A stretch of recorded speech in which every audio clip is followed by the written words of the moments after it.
As promised, we are in the car. This is the neighbors. Obviously, they had some trees fall down and stuff.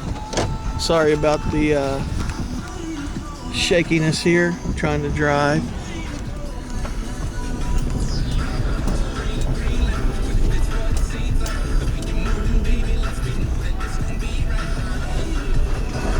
There's neighbors got some more tree damage.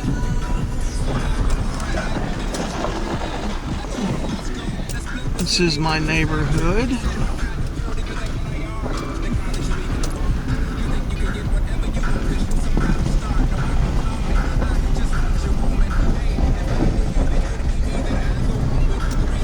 Sliding all over the place.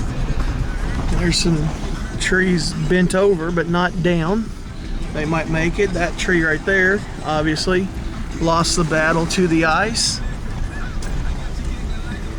We couldn't get out of here for a couple of days. The road now, they've scraped it and came and removed the snow, and it's pretty drivable now. The tree right there didn't make it.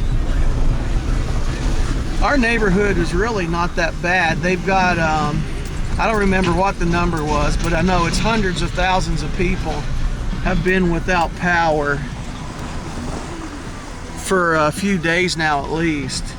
And Kentucky Utilities and other utility companies are trying to get everybody's power back on, but it's a real state of emergency. They declared this a disaster area because of all the people without power. And the problem's actually getting worse. If you can see, the ice has weighed the trees down. This road up here is unpassable because it's got so many trees have fallen down in it.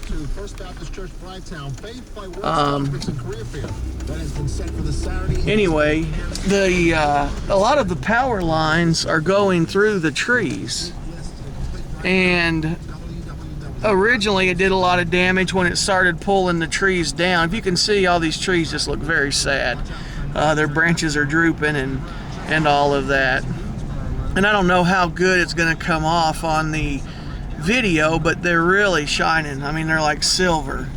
And if it wasn't causing so much problems to people, it would be very, very beautiful. But anyway, like I said, the problem is originally the ice weighed the trees down and broke some power lines, but not as many as when they started. A couple days into it, the branches have just been given out now.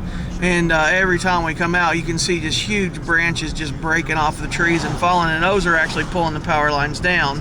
And now that it's warming up, some of them are springing back up a little, and that's, you know, the power lines have been inside of those branches, and it's pulling them loose doing that too. So it's just a bad situation. You can see the trees falling down on fences and destroying them. Trees falling down on cars. But here's a guy out here diligently shoveling his lane. And you can see my lane is supposed to be over there where those trees are, but you can't get through anymore. And this is actually, you know, one of the better areas, because we're, like I said, we're in Lexington, and they do a really good job, the road crews here, of keeping everything under control. Some of the other cities that just have, you know, virtually no public works department are just relying on people to go out and help. And this tree right here, this is one of the bigger roads, and you can see this branch right here when we were coming out actually just fell right down into the middle of the road, and there was a car, and it slid and started sliding. It slid all the way across into their yard.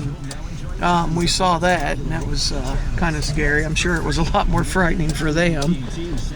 But anyway, I'm sure that you get the gist of what is going on here and all of that. The temperature is about 12 right now. That's about 9 degrees below, colder than hell.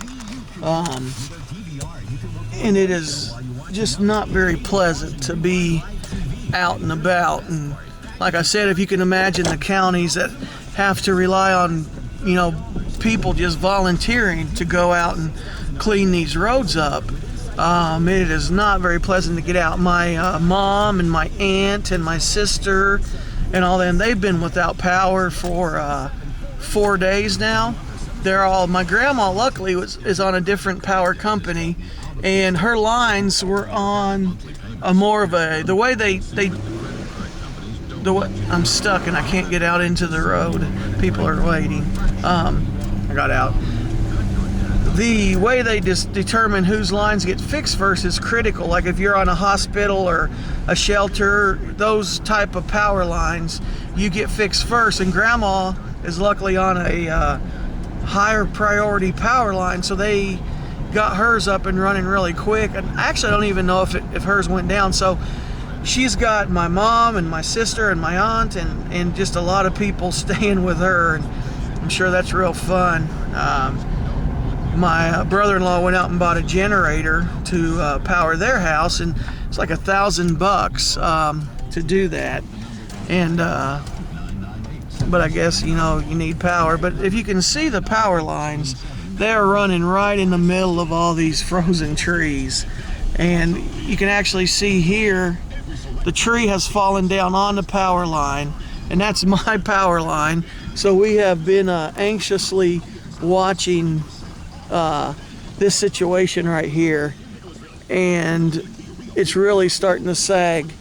These lines are starting to tug really hard. These trees are starting to tug the lines really hard, and they are drooping, but they are holding up so far, and we are extremely happy about that. And we have a big generator already just in case, and that we have access to if we need to get that. And anyway, this is it. We are back into my neighborhood, and I hope this hasn't been too long and boring, and you can get a feel of God's majesty here in Lexington, Kentucky. And I'm sure all you people, I have quite a few friends and subscribers in the Philippines. I'm sure that y'all are not able to quite appreciate what's going on here, since it's 100 degrees past hot there every day. So anyway, this is John T, y'all, and I am back at my house and looking forward to going in and getting warm. So I hope everybody else is having a little bit better time with this weather than we are here. And this is John T. I'll see you later.